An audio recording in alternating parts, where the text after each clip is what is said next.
Баяғыда мақта қыз болыпты. Мақта қыз үйін жинап жүріп, бір мейіз тауып алады да мысықты шақырады. Мысық келмейді. Қыз: «Келмесең келме», деп мейізді өзі жеп қояды. Жеп болған соң мысық келіп: «Неге шақырдың?» деп сұрайды. Мақта қыз айтпайды. Сонан соң мысық: «Ендеше қатығыңды төгем», дейді. Мақта қыз: «Мен құйрығыңды кесіп аламын», дейді. Мысық қатықты төгеді. Мақта қыз мысықтың құйрығын кесіп алады. Мысық: апа, құйрығымды берші», дейді.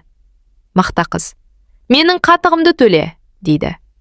Мысық сиырға барады. «Сиыр, маған қатық берші», дейді.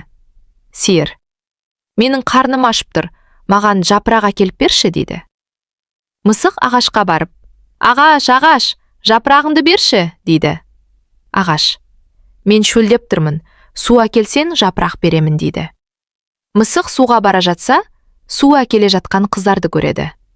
Қыздар, маған су беріңіздерші», дейді. Қыздар оған: «Бізге сағыз әкеліп берсең, біз саған су береміз», дейді. Мысық дүкенге барады. «Ей, дүкенші, маған сағыз берші», дейді. Дүкенші: «Маған жұмыртқа бер», дейді. Мысық тауыққа барады. Тауық, маған жұмыртқа берші», дейді.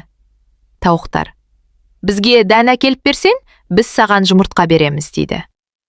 Мысық: «Енді не қыламын?» деп бара жатса, бірін қазып жатқан тышқанды көреді. Мысық тышқанды бас салады. «Жаныңның барында айт, үйіңде не бар?» дейді. Тышқан қорыққаннан: «Үйімде бір табақ тары бар», дейді.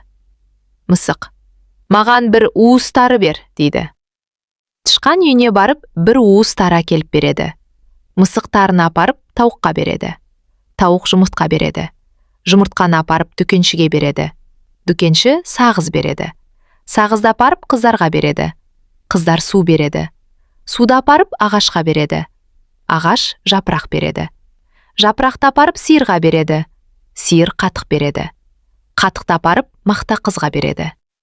Мақта қыз мысықтың құйрығын береді.